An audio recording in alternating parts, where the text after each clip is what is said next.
नमस्कार, मैं रूपा रजक सदनामा की ओर से आ गई हूँ लेकर दिनांक 20 जून 2023 का संपादकीय लेकर, जिसका शीर्षक है हर मुद्दे पर विवाद की आदत अनुचित, जिसे लिखा है हमारे सह संपादक राकेश अचल जी ने। हमारे देश की यह सबसे बड़ी समस्या है कि हमारा देश में जो भी मुद्दा हो उसे मुद्दा माना जाता है और उस पर विवाद किया जाता है। विवाद सर्वप्रथम माना जाता है।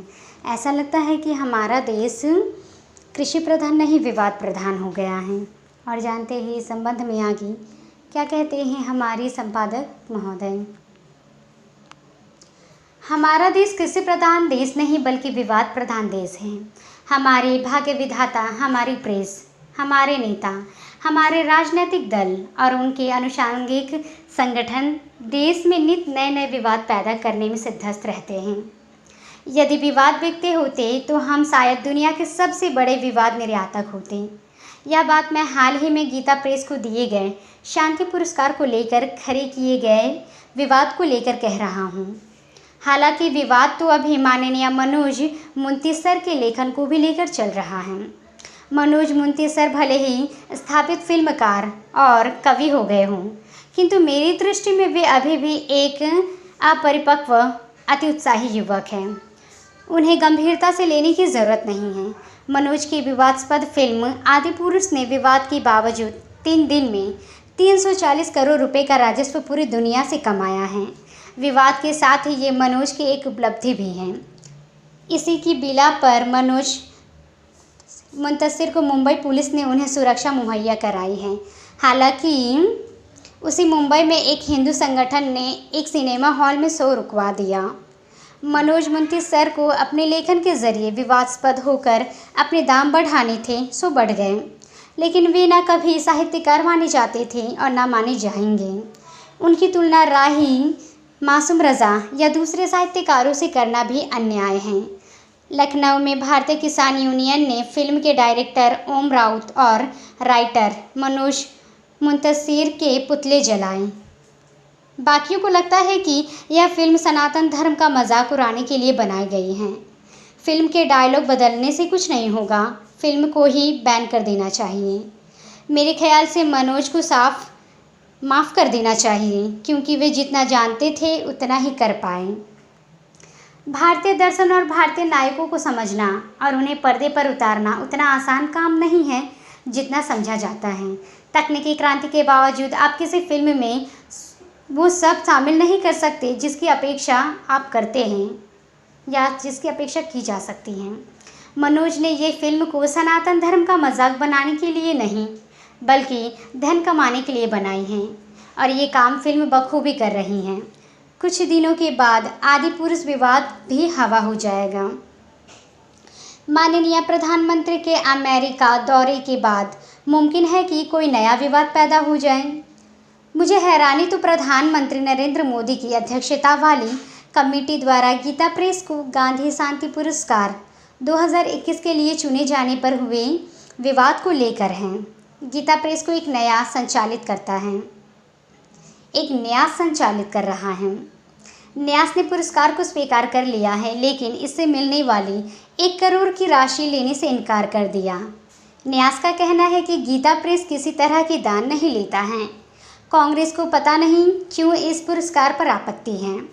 कांग्रेस महासचिव जयराम रमेश ने कहा कि केंद्र का यह फैसला सावरकर और नाथूराम गोडसे को सम्मान देने जैसा है, क्योंकि गीता प्रेस और गांधी के बीच राजनीतिक और धार्मिक एजेंडे को लेकर कई वैचारिक मतभेद थे। कांग्रेस को महात्मा गांधी और गीता प्रेस के धार्मिक एजेंडे को लेकर विवाद तो याद रहे, किंतु वे भूल गए कि गीता प्रेस या गीता मुद्रणालय विश्व की सर्वाधिक हिंदू धार्मिक पुस्तकें प्रकाशित करने वाली संस्था है। भले ही आज की पीढ़ी गीता प्रेस के बारे में ज़्यादा न जानती हो, किंतु आज़ादी के पहले और आज़ादी के बाद की अनेक पीढ़ियाँ गीता प्रेस और उनके कामों को जानती हैं। एक ज़माना था जब घर घर में गीता प्रेस के प्रकाशन किसी न किसी रूप में उपस्थित रहते थे। गांधी के वैचारिक असहमति के बाद भी गीता प्रेस की लोकप्रियता पर कोई असर नहीं पड़ी। भारत में घर घर में रामचरितमानस और भागवत गीता को पहुंचाने का श्रेय गीता प्रेस को जाता है। ये काम न गांधी कर पाए और न आरएसएस और न भाजपा। जैसे आज देश के गांव मजरों तक कोका कोला की उपलब्धता है, उसी तरह आज भी गीता प्रेस के प्रकाशन भारत के हर गांव मजरे में उपलब्ध हैं, वो भी बिना किसी बहुराष्ट्रीय कंपनी जैसे विपणन नेटवर्क के। एक ज़माने में जिस घर में गीता प्रेस गोरखपुर द्वारा प्रकाशित कल्याण हिंदी मासिक नहीं होता था, उस घर को अधूरा माना जाता था। करीब 90 साल पहले 1923 में जयदयाल गोयनका द्वारा स्थापित गीता प्रेस अब तक 45.45 करोड़ से भी अधिक प्रतियों का प्रकाशन कर चुकी हैं। इनमें 8.10 करोड़ भागवत गीता है और 7.5 करोड़ रामचरितमानस की प्रतियां हैं। गीता प्रेस में प्रकाशित महिला और बालोपयोगी साहित्य भी हैं और साहित्य की 10.30 करोड़ प्रतियां पुस्तकें भी बिक्री हो चुकी हैं। ये तब है जब अनेक राजाओं, महाराजाओं और सिंगल डबल इंजन की सरकारों द्वारा स्थापित छापाखाने बंद हो चुके हैं, लेकिन गीता प्रेस जीवित है। गीता प्रेस की शांति स्थापना में योगदान को केवल इसलिए नहीं नकारा जा सकता कि उसके गांधी जी से वैचारिक मतभेद थे। गीता प्रेस का अपना मिशन है और गांधी जी का अपना मिशन था। गीता प्रेस का मिशन आरएसएस और भाजपा का मिशन नहीं है। ये महज संयोग है कि आज उत्तर प्रदेश के मुख्यमंत्री योगी आदित्यनाथ जिस शहर में हैं, उसी गोरखपुर में गीता प्रेस है और योगी उनके वर्तमान संरक्षक भी हैं। गीता प्रेस ने केवल हिंदी पट्टी के लिए काम नहीं किया। आपको बता दूं कि गीता प्रेस के कुल प्रकाशनों की संख्या 1600 हैं। इनमें से 780 प्रकाशन हिंदी और संस्कृत में हैं। शेष प्रकाशन गुजराती, मराठी, तेलुगु, बांग्ला, उड़ीसा, तमिल, कन्नड़, अंग्रेजी और अन्य भारतीय भाषाओं में हैं। रामचरितमानस का प्रकाशन नेपाली भाषा में भी किया जाता है। आज जब देश के बड़े उद्योग समूहों का द्वारा प्रकाशित की जाने वाली पत्रिकाएं धर्मयुग, साप्ताहिक, हिंदुस्तान, दिनमान आदि का कहीं अता पता नहीं है, तब भी गीता प्रेस की मासिक पत्रिका कल्याण जीवित है। कल्याण की लोकप्रियता कुछ अलग ही है। ऐसी धारणा है कि रामायण के अखंड पाठ की शुरुआत कल्याण के विशेषांक में इसके बारे में छपने के बाद हुई थी। कल्याण की लोकप्रियता का अंदाज़ा इसी से लगाया जा सकता है कि शुरुआती अंक में इसकी 1600 प्रतियां छपी गई थी, जो आज बढ़कर 2.30 करोड़ तक पहुंच गई और 30 लाख तक भी पहुंच सकती हैं। यह लाख से करोड़ होने में ज़्यादा वक्त नहीं लगा।